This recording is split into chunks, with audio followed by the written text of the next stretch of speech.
Vote ঘোষণার মুখে রাস্তার কাজে শিলান্যাস করলেন বৈষ্ণবনগরের তৃণমূল বিধায়ক চন্দনা সরকার। বৃহস্পতিবার তিনি কালিয়াচক ৩ নম্বর ব্লকের বাখরাবাদ গ্রাম পঞ্চায়েতের কুম্ভীরা শেষ রোড থেকে সবদলপুর বিএসএফ ক্যাম্প পর্যন্ত প্রায় ৩ কিলোমিটার রাস্তার কাজের আনুষ্ঠানিক শিলান্যাস করেন। এর প্রসঙ্গে তিনি জানান, পথশ্রী প্রকল্পের মাধ্যমে রাস্তা তৈরি হচ্ছে। এজন্য পথশ্রী প্রকল্প থেকে প্রায় ২,৩৭,০০,০০০ টাকা বরাদ্দ হয়েছে। সেই বরাদ্দকৃত অর্থে আজ রাস্তার কাজে সূচনা করলেন। ফলে এলাকার সাধারণ মানুষ ভীষণ খুশি। কুম্ভীরা শেষ রোড থেকে কুম্ভীরা আমাদের বিএসএফ বর্ডার, সুখদেবপুর বর্ডার যেটা বলা হয়, সে বর্ডার পর্যন্ত প্রায় আমাদের ৩ কিলোমিটারের উপর ৩.৫ কিলোমিটার যে রাস্তাটা আপনারা দেখছেন, খুব বেহাল রাস্তা। সেই রাস্তা আমরা শুভ শিলান্যাস করতে এসেছি। আমাদের যে পথশ্রী ৩ প্রকল্পে আমাদের স্টেট ফান্ডের টাকা প্রায় ২,৩৭,৪২,০০০ টাকা ব্যয়ে এই রাস্তা আমাদের মাননীয় মুখ্যমন্ত্রী আমাদের উপহার দিয়েছেন। বিজেপির উত্তর মালদার সাংসদ তথা প্রার্থী খগেন মুর্মুর উদ্যোগে আলো ঝলমল রূপ নিল পুরাতন মালদার ৮ মাইল এলাকা। ৮ মাইল এলাকায় ১২ নম্বর জাতীয় সড়কের ২ কিলোমিটার এলাকা জুড়ে রাস্তার দুধারে বসল আলোকবাতি। বুধবার রাতে যা আনুষ্ঠানিকভাবে উদ্বোধন করেন উত্তর মালদার সাংসদ খগেন মুর্মু ও মালদা কেন্দ্রের বিজেপি বিধায়ক গোপাল চন্দ্র সাহা। এছাড়া উপস্থিত ছিলেন জাতীয় সড়ক কর্তৃপক্ষের আধিকারিকরাও।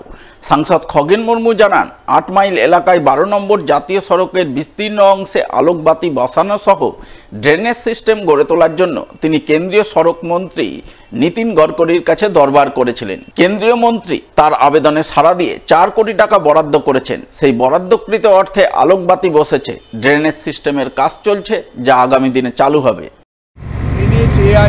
যে দুদিকে আপনারা দেখতে পাচ্ছেন যে আজকে লাইট জ্বলছে, দীর্ঘদিনের এই এলাকার মানুষের দাবি ছিল এবং সেই দাবিকে আমরা সামনে রেখে আমাদের দেশের যে রোড ট্রান্সপোর্ট দপ্তরের মাননীয় মন্ত্রী, সড়ক পরিবহন যোগাযোগ দপ্তরের মাননীয় মন্ত্রী নীতিন গডকরিজির কাছে আমরা চিঠি লিখেছিলাম এবং সেই চিঠির পরিপ্রেক্ষিতে আমাদের এই ৮ মাইলের রাস্তার দুদিকে হচ্ছে ড্রেনেজ লাইটিংয়ের জন্য আমরা এখানে দাবি করেছিলাম। তো আজকে সেই লাইটিং এবং ড্রেনেজ এই দুটো এখানে সম্পন্ন হয়েছে, ড্রেনের কাজটা এখনো চলছে। লোকসভা ভোট ঘোষণা প্রাক্কালে মালদার গাজলে বাস ডিপোর ঘোষণা করলেন তৃণমূলের রাজ্যসভার সাংসদ সুখেন্দু শেখর রায়।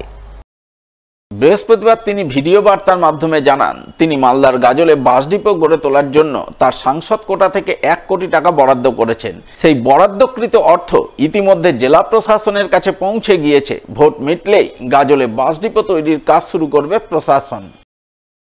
আমাদের মাননীয় মুখ্যমন্ত্রী মমতা বন্দ্যোপাধ্যায় মালদা জেলার জন্য আরেকটি বাস ডিপোর কথা ঘোষণা করেছিলেন। তার সেই কথা অনুযায়ী আমার সাংসদ তহবিল থেকে আমি ১ কোটি টাকার সুপারিশ করি এবং সেই ১ কোটি টাকা মালদায় বাস ডিপো তৈরির জন্য মালদা জেলা প্রশাসনের কাছে ইতিমধ্যে পৌঁছে গেছে। সেই ১ কোটি টাকা দিয়ে তৈরি হবে একটি নতুন বাস ডিপো, বাস স্ট্যান্ড নয়, বাস ডিপো। এবং আপাতত গাজলে ২টি জায়গা, সরকারি জায়গা চিহ্নিত করা গেছে। জেলা প্রশাসন প্রচেষ্টা চালাচ্ছেন যাতে ভোট মিটে গেলেই সেই কাজ শুরু করা যায়।